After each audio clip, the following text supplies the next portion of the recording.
Hello everybody, Michael here for Tactica Imperialis with another Codex analysis. Today I'm doing part 2 of my analysis of Codex Tau, looking at the unique named HQ section. This section is actually bigger than the actual HQ section, because there are there's 5 plays 4. So yeah, there are more named HQs than there are HQs, which is ironic. But anyway, this video will go over each character in detail, go over their weapons, their stat line, their special rules, and how they sort of fit in with the rest of the Tau army. So at the top of the list we have Commander Farsight, or Oshova. He is 165 points, and he is weapon skill listed at skill 5, strength 5, toughness 4, 4 wounds, initiative 5, 4 attacks, leadership 10 with a 3+ armor save. Which compared to a regular commander is a boost of +1 weapon skill, +2 initiative, and that's it. That's not bad. +1 weapon skill, +2 initiative, more attacks. Works. Actually, there's the same number of attacks. He has a crisis battle suit, which makes him jetpack infantry, gives him a 3+ armor save. He has a plasma rifle, which is strength 6 AP 2, 24 inch range, rapid fire, no gets hot, and a shield generator for a 5+ invulnerable save, which is pretty good. He has a signature system, or a special relic weapon, known as the Dawn Blade, which gives him Armor Bane in melee, as well as, I think it is AP 2. I think it's Strength User, I'll just double check. Yeah, Strength User, AP 2, melee, Armor Bane. That's pretty good. It means that at Strength 5 he's got a good chance of killing Armor 11 every time, Armor 12 he'll be glancing most times, so that's pretty useful for the Dawn Blade, and it's AP 2 obviously. And no initiative drop. His Warlord trait is Through Boldness, Victory, which means that his unit and himself do not scatter when arriving by deep strike. This is part of the fact that he can take a 7-man crisis bodyguard team. Because you take bodyguard teams for commanders, including, for any commander, including Shadow Sun and Farsight. And if you take it with Farsight, he can have 7 instead of the regular 2. Meaning, if they scatter, that's a problem. This creates something known as the Farsight Bomb, in which you can just load up your crisis suits with some really close range powerful weapons, drop them in, no scatter, bang. And you can include Shadow Sun in this because she is also jetpack infantry, or a regular commander, whatever suits. So that's pretty powerful if you can play the Farsight Bomb, but it gets very expensive. He is an independent character with preferred enemy orcs, supporting fire, and very bulky. So nothing special there. Preferred enemy orcs is nice, but situational. Although it does mean he's basically twin-linked shooting at them. Excuse me, because he's BS5. Speaking of Commander Shadow Sun, she is 135 points, and is weapon skill 4, BS5, strength 4, toughness 3, 3 wounds, initiative 4, 4 attacks, leadership 10, and a 3+ armor save. Which means she has 1 less strength and toughness, and 1 less wound, but 1 more attack than a regular commander. So why do you take her? Well, she has 2 fusion blasters and an advanced targeting system which allows her to fire at 2 separate targets. Although she is attached to a unit, one of them must be her unit's target, I believe. Just double check that. The amount of Tau war gear in this book, and the other thing is, it's just slightly annoying. Oh no, sorry. It means that she makes precision shots on a 5+. My bad. So that's very good and very useful. The piece of war gear I'm thinking of is the target lock, which is something else entirely. She has a XV-22 stealth battle suit, which is her signature system. It's a sort of a super stealth suit, really.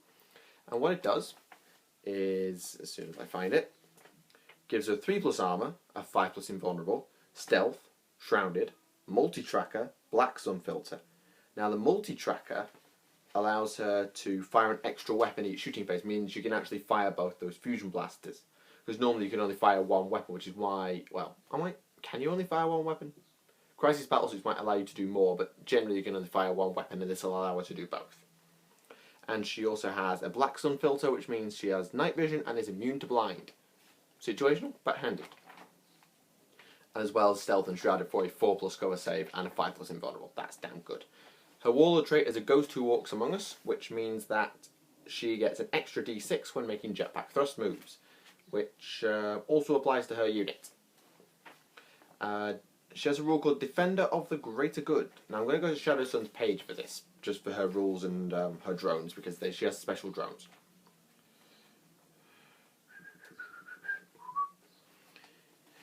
So all stealth suits and all stealth chasseurs in the same unit as Commander Shadowsun have the Swarm Protector special rule. And what that means is that they automatically pass Lookout Sirs again on her, I believe, because it's a rule that applies to Crisis no, hang on, that's 42. Yeah, because it applies to Crisis Bodyguard teams, and it means that you automatically pass Lookout Sirs. Meaning Shadowsun is just about unkillable when she's attached to a stealth team. If you wish it to be, that is. She also has Independent Character, Infiltrate, and Supporting Fire. So nothing new there, and I think Infiltrate is something that all stealth suits have. So it's convincing you to go with stealth suits as her unit, which I would, in all honesty.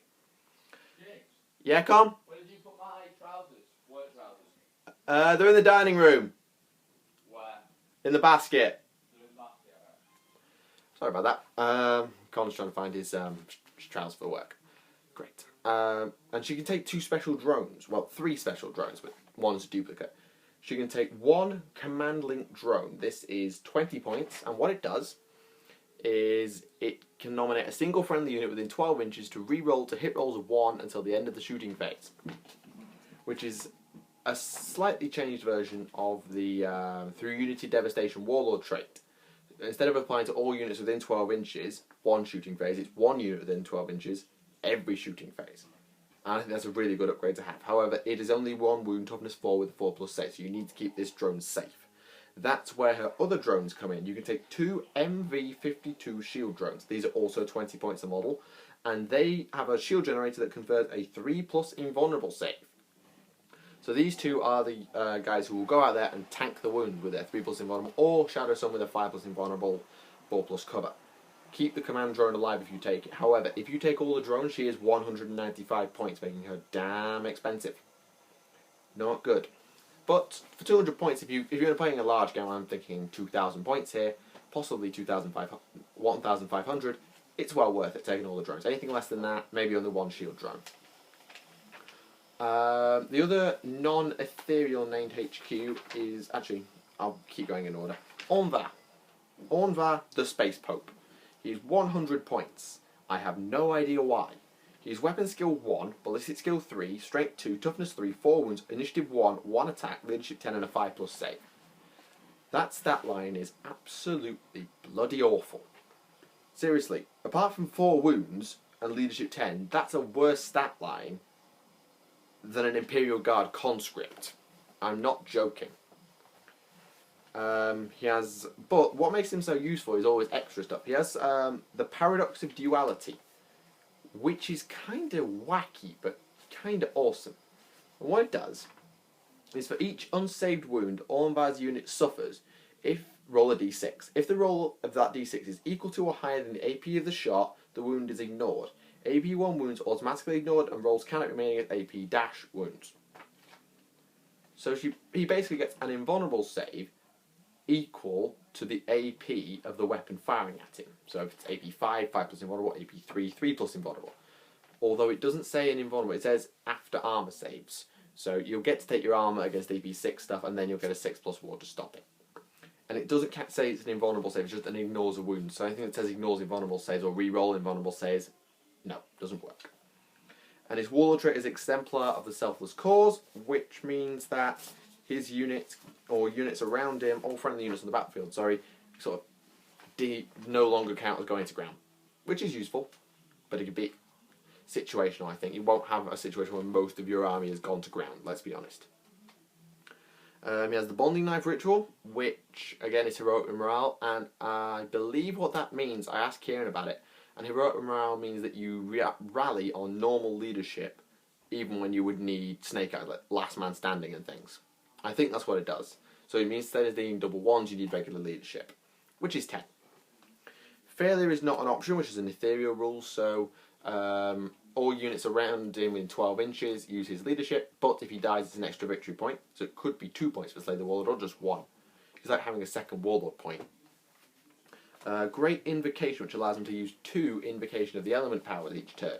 These are Snapshot after running, Extra Shot in half range for pulse weapons, 6+ Feel No Pain, or Stubborn.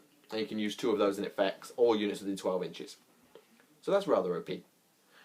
Stubborn, Supreme Loyalty. I'm not sure what Supreme Loyalty is. I'm going to go and check. While Aun'va is alive, Tau Empire models reroll fail, fear, morale, pinning, and regroup tests. So everyone in 12 inches has a rerollable leadership 10. Everybody out of 12 inch range has a rerollable leadership X. And very bulky, which I think is 3 transport capacity. I don't know why. Sometimes I think it might even be 5, but I think it's 3 for devilfishes and whatnot, if you put him in a devilfish. And he's accompanied by 2 ethereal guards. These are weapon skill ballistic skill 4, strength 3, toughness 3, 2 wounds, initiative 3 with 3 attacks, leadership 10 and a 5+ save, but they are also affected by the paradox of duality super invol thingy. They have honor blades, which is +2 strength 2-handed in melee, so they're strength 5 with 3 attacks, which is good, but it's still AP 0. They have photon grenades, which are just defensive grenades, I believe. I think they're just frag grenades. They might actually not be frag grenades. Support systems. Signature systems. Well, you're useful. You useless thing. I believe they're just defensive grenades. So I think it's about charging through cover and everything else. And they also have the Bonding Knife Ritual and Stubborn, which is handy. Now, why is Aun'va 100 points? Because as badass as his rules are, his stat line sucks. Seriously, hit him with an assault cannon, he's gone. Hit him with anything strength 6, not AP 3 or worse, he's gone, basically.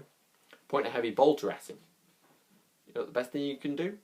Get some flash kits, point them at him, roll a bad roll and toast him. That's my advice. By contrast, you have Aun'va. Now, he is 110 points for some goddamn reason. He's weapon skill 5, BS 3, strength toughness 3, 3 wounds, initiative 5, 4 attacks, LD 10, no armor. But he has a shield generator for a 5+ invulnerable.